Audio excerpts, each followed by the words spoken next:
아니 이 서면 분석 내용 보면 이거 뭐 어디든 걸리면 다 걸릴 것 같은데 야 이거 참 보통 이제 순위에만 안 들어가면 되나요?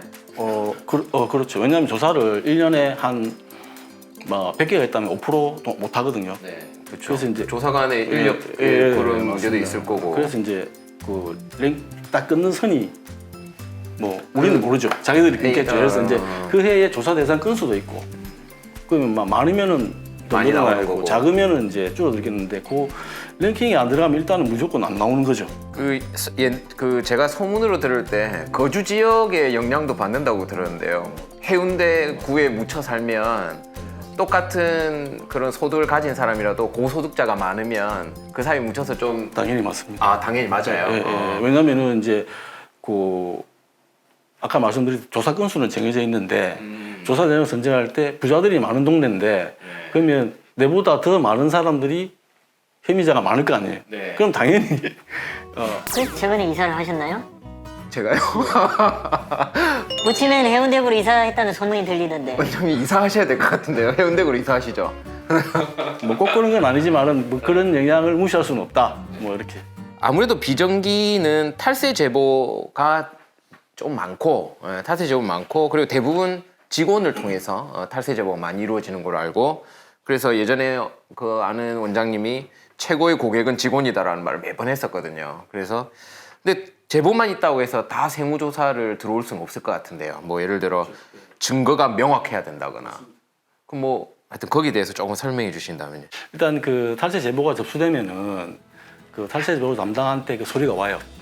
뭐 고충 민원 뭐 이런 게 오기도 하고 탈세 제보 이래가 오기도 하는데 그 접수되면 담당이 일단 그걸 훑어보고 접수 내용이 정확한지 안 한지 먼저 봅니다. 내용 자체가 신빙성이 있어야 되고 그 내용에 대한 근거 소리가 붙어 있어야 돼. 근데 말만 이렇게 돼 있으면은 신빙성도 없고 아무것도 없기 때문에 조사를 할 수가 없습니다. 그러면 그럴 경우에는 그냥 혐의 없음 내부적으로 종결하고 끝냅니다. 근데 이렇게 탈세 제보 왔는데 명시적으로 해서 뭐 계좌번호가 있고 계좌를 출력해가 붙어 있다. 이런 경우는 뭐 바로 나가죠. 예, 그렇게 이제 그 제보의 그 신빙성이나 근거의 능력의 그를 판단해 가지고 만약 이게 제보가 들어오면 무조건 만약 어느 정도의 근거가 있어 보이면 그 세무조사를 나가야 되는 것도 하나의 무조건 의무인가요? 그렇죠. 왜냐면 감사를 받기 때문에 감사가 탈세 제보서를 보거든요. 근데 상당한 근거가 있고 했는데 안 나갔다. 안 나갔다. 그럼 그 직원은 이제 뭐 징계를 먹게 돼요. 왜냐하면 자기 아는 사람이 네, 와서. 제보 대상자로 뭐 올 수도 있잖아요. 그런 것도 있기 때문에 어느 수준 이상 되면은 거의 다 하게 되고 왜냐하면 또 자기만 분석하는 게 아니고 그 혐의 없음으로 하든 조사 대상으로 선정하든 계장님, 과장님 결재를 받아야 되거든요. 네, 그래서 어떻게 판단 무조건 어떻게든 나가긴 돼 있겠네요. 어느 정도의 그렇죠. 신빙성이 있으면 신빙성 있으면 나가야겠네요. 100% 나가고 또 이제 탈세 제보 중에 하나가 이제 국세청 입장에서 그 이점이 뭐냐면 자료가 명확하기 때문에 세액이 크게 추징이 되거든요. 그러면 탈세 제보가 크게 추징하고 나면은 다른 조사를 좀 편안하게 할 수 있는 것도 장점이 있습니다. 그렇군요. 네. 이게 탈세 제보를 하면 포상금도 꽤 크다고 들었거든요. 얼마나 포상금이 어떻게 되나요? 탈세 제보 포상금은 이제 그 추징세액이 5천만 원 이상 되고 플러스 추징세액을 그 납세자가 다 완납을 해야 됩니다. 완납을 하고 그다음에 그 납세자가 불복을 할 수도 있거든요. 근데 불복도 다 종결돼야 되고 재판, 형사 뭐 다 종결돼야 됩니다. 종결되고 나서 이 세 가지 요건이 다 갖춰졌을 때 5%에서 20% 한도는 40억으로 이제 지급이 되고. 네. 근데 무조건 탈세 제보를 해가지고 세액이 추징되고 또 완납되고 했다고 해서 탈세 제보 포상금이 나가는 건 아니고 그 제보자가 제보한 내용에 근거해서 추징된 세액이 있을 때만 이제 그 포상금이 나가거든요. 그래서 제보자가 A를 항목을 탈세 제보했는데 나가 보니까 A 항목은 정상이고 B 항목이 추징됐다. 그러면 탈세 제보금액은 빵입니다. 네, 그렇게 되는 거죠. 그러면 만약에 그 관련된 게 1억 정도면 1억 정도면은 이게 20%네요? 맞습니다. 이제 그럼 2천만 원 정도 포상금을 받아가는 건가요? 맞습니다. 이게 원래는 옛날에는 한 5% 정도밖에 안 됐었는데 2018년 이후에 확 늘었습니다. 그럼 어쨌든 제보자의 신원은 철저히 비밀에 붙여지겠죠, 그죠? 그렇죠. 그거를 말하면 큰일 나죠. 예. 뭐 그렇다 해도 뭐 그런 세무조사가 들어오고 뭔가 확실한 타깃을 가지고 들어오면 아유 누가 그랬나 보다 어느 정도 짐작을 할 수 있을 것 같아요. 예. 그 세무조사를 겪어보니까 원장님이 생각하실 때는 이제 뭐 어떤 것을 좀 이제 조심해야겠다는 생각이 드십니까? 세무사님 말씀하신 것처럼 그 탈세 제보는 빼박입니다. 세무조사관님도 나오셔가지고 우리가 이렇게 제보가 들어온 거는 나갈 수밖에 없다라고 말씀을 하셨기 때문에 직원들한테 특별히 잘해줘야 된다. 특히 또 나갈 때 직원들이 나갈 때 고생했다고 뭐 좀 뭐 한 봉투라도 좀 챙겨주고 그렇게 원만하게 나가는 게 가장 좋겠다. 예. 원래 그런 성향 아니지 않으십니까? 저는 뭐 직원하고는 확실하게 그렇게 완벽하게 하고 저는 경비 때문에 이렇게 털리진 않았지만 세무조사관님이 이제 저 세무조사 끝나고 나서 이렇게 팁을 좀 주고 가셨어요. 예. 그 집에서 쓰는 그 경비하고 병원에서 쓰는 경비하고 좀 분리해서 쓰시라. 카드도 너무 그 사업용 카드를 가지고 뭐 애들 학원비도 계산하고 그 뭐 홈플러스 가서도 그 결제하고 이러시면 안 된다. 그래서 뭐 사업용을 한 2개, 가정용 뭐 집에 쓰실 거 하나 이런 거는 분리해서 그 경비 부분도 나눠서 그 경비를 올리면 안 된다. 그런 뭐 조언도 해주셨고 무엇보다도 일단은 요즘 워낙에 투명해졌기 때문에 소득 탄루 이거는 제가 당해봐서 이제 느끼는 거지만 거의 뭐 요즘은 투명하기 때문에 신용카드 쓰는 업종도 거의 대부분이지 않습니까? 지가도 뭐 1,000원, 2,000원도 뭐 신용카드 쓰시는데 그런 소득 탄루는 절대 해서는 안 되겠다. 차라리 신고할 만큼 신고하고 그만큼 뭐 경비를 좀 많이 쓰고 직원들한테 좀 더 쓰고 그래서 세금을 낮추는 게 낫겠다. 뭐 그런 생각이 좀 들었습니다. 세무조사 맡고. 갑자기 철이 엄청 많이 든 느낌이네요. 네. 그리고 그 제가 예전 듣기로는 소득을 줄이는 거랑 경비를 과하게 책정하는 거랑 두 개 중에 소득을 숨기는 게 더 훨씬 더 강도를 세게 한다는 얘기 들었는데 그거는 그냥 소문인 건가요? 일단 뭐 매출 누락이 제일 이제 국세청 입장에서 안 좋게 보는 거죠. 근데 가공 경비는 이제 계상된 경비니까 경비 내역을 가져오라 해서 검토를 할 수 있지 않습니까? 근데 매출 누락은 흔적이 없으니까 숨겨놓은 거를 알 수가 없잖아요. 그러니까 국세청 입장에서는 제일 좀 안 좋게 안 좋게 보고 보고 언뜻 생각해 보면 어쨌든 세무조사관의 성향에 따라서 세무조사의 어떤 난이도도 많이 다를 것 같은데요. 그러면 원장님 입장에서는 조금 더 나도 강경하게 적극적으로 대응을 다 해서 소명에 일일이 다 응할 수도 있는 거고 아니면 최대한 세무조사관한테 협조적으로 이거 얼른 뭐 이렇게 협조적으로 대응할 수도 있을 것 같은데 원장님은 어느 쪽에 대응을 하셨나요? 저도 뭐 사회생활을 하는데 주변에 뭐 세무사 친구 있고 뭐 국세청에도 뭐 저 일하는 친구가 안 있겠습니까? 그 친구들 통해 가지고 세무조사 맡고 있는데 조사관님 성함이 누구더라 좀 알아봐 달라. 그리고 친하냐 그 부탁 좀 해달라. 그렇게 전화 통화를 했었습니다. 그 다음날 그 세무조사관님 오셔가지고 막 화를 내시면서 왜 내 뒤를 캐고 다니냐면서 내가 그런 사람으로 보이냐고 화를 내시더라고요. 그래서 이건 뭐 간단하게 끝내드리려 했더만 안 되겠네 이러면서 나 그런 사람 아니라고 당황했습니다 그날. 그리고 나서 그 뒤로는 최대한 협조적으로 아니죠. 일단은 버틴긴 만큼 많이 버틴겼죠. 사실 첫날 나오셨을 때 그 매출 장부를 달라고 하시더라고요. 그래서 매출 장부를 달라고 하실 때 우리는 뭐 2번의 기록으로만 쓰기 때문에 이게 다다라고 했는데 사실 있었죠. 매출 장부가 클라우드에서 썼는데 클라우드를 에다가 엑셀을 올렸는데, 예, 그 화장실 갔다 오겠다 그래가지고 화장실에서 이제 제가 우리 집사람한테 예, 카톡으로 빨리 그 클라우드에 그 뭐고 지가 매출 삭제하라고. 예. 그래서 그 삭제를 다 해버렸어요.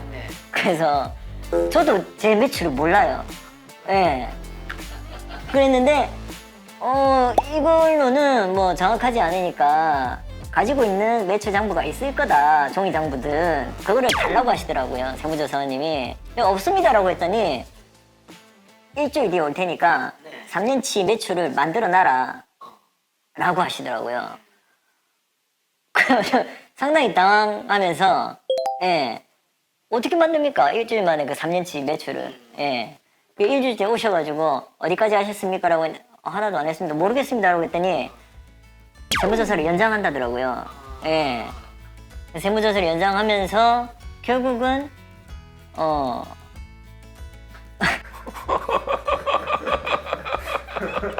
진짜 눈물 없이 못 듣겠네요. 네.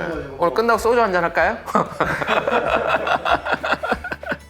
그래서 인정을 못하니까 그 3년치의 전수조사를 하시겠다고 하시더라고요.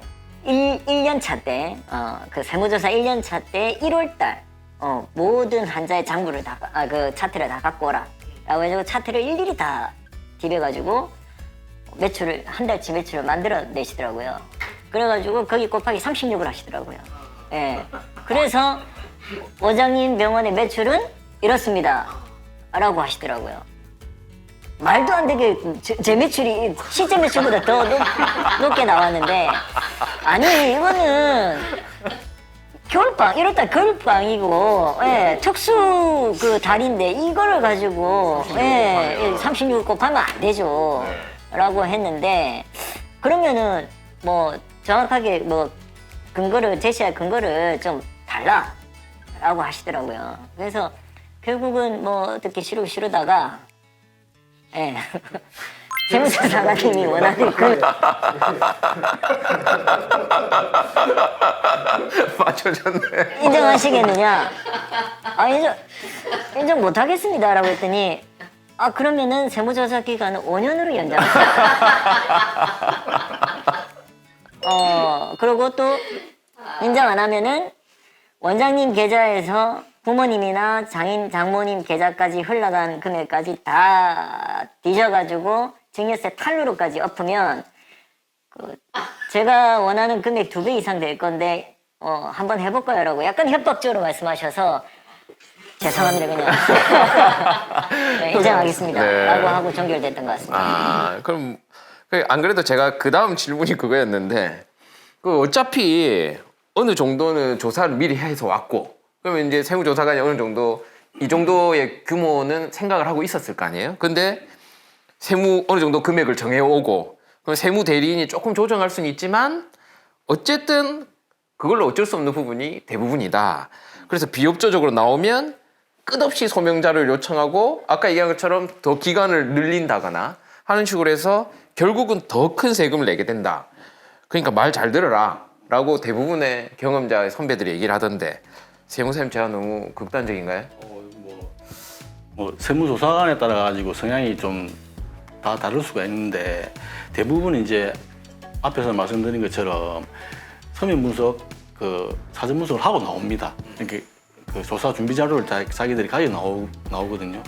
거기에 있는 사항들은 빠짐없이 조사를 진행합니다. 그걸 진행 안 하면 또 자기들이 감사에 걸리기 때문에, 그럼 거기에 예를 들어서 혐의 금액이 뭐 5억이라고 되어 있는데 우리가 해보니까 혐의 금액이 없다라고 이제 자기가 보고를 하려면 타당한 근거가 있어야 되거든요. 정산을 다든지 뭐 차트를 다든지 봤는데도 이 금액이 안 나오더라 이렇게 이야기해야 되는데 그런 거 없이 그냥 없다라고는 할 수 없거든요. 그러니까 그 나왔을 때 자기들이 분석한 자료는 무조건 빨리빨리 소명을 해줘야 됩니다. 그게 많든 작든 이제 작게 소명하는 것 자체가 뭐 원장님이나 또 세무대리인의 능력이 되겠지요. 그렇게 소명을 빨리빨리 해줘야 되고, 불필요하게 뭐 빨리 할 수 있는 거를 질질 끈다든지 이렇게 하면 또 아까 말씀하신 것처럼 괘씸죄에 걸릴 수가 있으니까 3년 할 거를 5년 한다든지 뭐 안 하던 뭐 또 증여세 조사까지 같이 엎어진다든지 할 수 있으니까 빨리빨리 소명하고, 그리고 이제 뭐 그 조사관이 이제 순하신 분도 있지만 강성인 분도 있거든요. 그러면 이제 같이 덤비면 안 되고 이제 우리 상황이 이렇다 해서 이렇게 살살 이렇게 말씀드려서 설득시키는 방향으로 하고 이제 자기들도 사람이기 때문에 합리적으로 최대한 설명하고 또 안 되면 인정해 호소하고 뭐 이렇게 하면 뭐 될 것 같습니다. 그 뭐 한번 세무조사 맞으면 그래도 한 몇 년은 뭐 봐준다라는 그런 속설이 있던데 그거는 사실인가요? 맞습니다. 보통 그 아까 말씀드린 그 조사 지침에 보면 3년은 될 수 있으면 하지 마라고 돼 있습니다. 예. 그런데 아까 말씀드린 탈세 제보나 이런 게 들어오면 그건 또 합니다. 넣을 수 없죠. 예, 그건 하고 작년에 조사받았는데 올해 또 조사 나가면 원장님이 조사 공무원하고 완전 주먹 다툼할 가능성이 많거든요. 아, 그리고 그 원장님은 말라 죽어요. 예, 그래서 이제 거의 안 하는데 제보가 들어오면 어쩔 수 없다. 왜냐면 제가 그 2회 연속으로 받는 원장님을 봤거든요. 두 회, 그 해 받았는데 그 다음에 또 받았어요. 그럼 보면 그 다음에는 제보. 네, 제보가 나오니까 이거는 어쩔 수 없이 받긴 받더라고요. 그 일반적으로 이렇게 세무조사를 받아서 뭐라고 얘기할지 모르겠는데 추징되는 금액이 나오면 그 추징되는 금액은 분납이 가능한가요?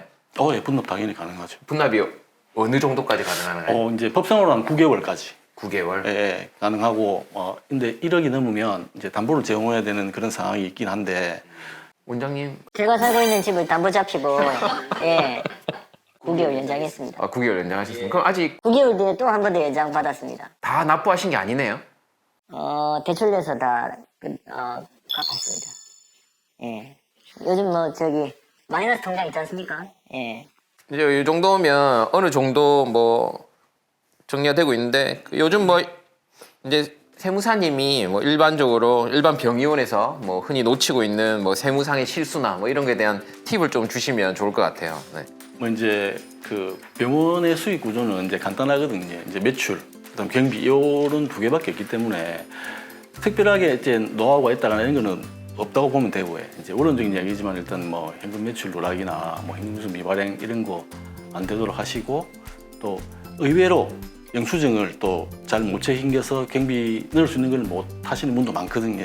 예, 그런 거 하시고 또 이제 그 공제 감면도 여러 가지가 있거든요. 이런 공제 사항들도 꼼꼼하게 이제 세무대리는 좀 챙겨달라, 할 수 있는 거 다 해달라 이렇게 해가지고 최대한 하시면 될 것 같습니다. 요즘 원장님들은 다 어느 정도 세무에 대한 지식이 있어가지고 네, 그런 그 공제되고 이런 거에 대해서는 좀 잘 챙겨서 하시는 것 같더라고요. 네.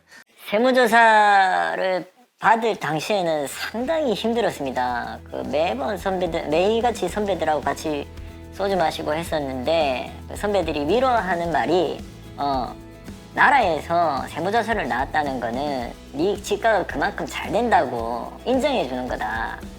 그 상위 뭐 거의 한 10% 안에 들어가는 매출이 높은 집가니까 그냥 받아들여라. 그걸 받아들여야 될지 모르겠지만 아무튼 너무 많이 벌 필요도 없겠구나. 적당히 벌고 적당히 뭐 여유를 좀 가지고 사는 것도 좋겠다. 뭐 그런 생각들도 너무 앞만 뭐 보고 달려서 뭐 열심히 벌어봤자 직원들 인건비 다 대주고 나라에 세금 다 내고 그러다 또 세무조사 맞고 의미가 없는 것 같습니다. 예, 적당히 버는 게 제일 좋은 것 같고 일단은 세무조사 마치는 그날 세무서에 가가지고 조사관님하고 도장 찍는 그날 조사관님이 저보고 이렇게 얘기를 하시더라고요. 원장님 정말 열심히 사셨는데 원장님 한 명으로 뭐 이 한 명 세무조사 한다고 전체 다 이렇게 깨끗해지지는 않는다. 세무조사의 취지가 원장님은 세무조사를 하면서 다른 원장님들한테 이렇게 세무조사를 당했다고 얘기할 거 아니냐. 그래서 다른 뭐 원장님들한테 경각심을 주기 위해서 흔히 말하면 뭡니까 제가 교보제?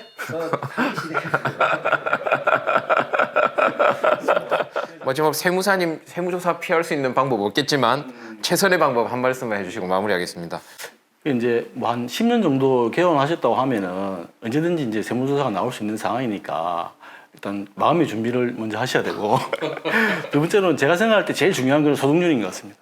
이제 전국 평균 이상은 무조건 신고해야 되고 아까 앞서서 말씀드린 그 정기조사 분석 항목 그 항목을 좀 유의하셔서 이제 하시고 그다음에 이제 탈세 제보의 빌미가 될 수 있는 상황을 안 만드는 게 이제 제일 좋은데, 예를 들어서 뭐 계좌를 잘 관리하시고 종업원도 관리하시고 고객도 잘 관리하시고 그다음 병원 전산도 잘 관리하셔야 돼요. 왜냐하면 병원 전산과 신고된 금액은 일치해야 된다.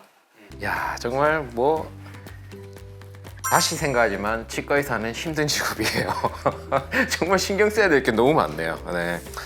아유, 어려운 주제이기도 하고 민감한 주제이기도 한데 이렇게 또 촬영에 협조해 주셔서 감사합니다. 많은 회원분들에게 도움이 되지 않았을까? 라고 생각을 하고요. 다음번에도 더 재밌는 주제를 가지고 찾아뵙도록 하겠습니다. 다 같이 인사할까요? 안녕! 안녕.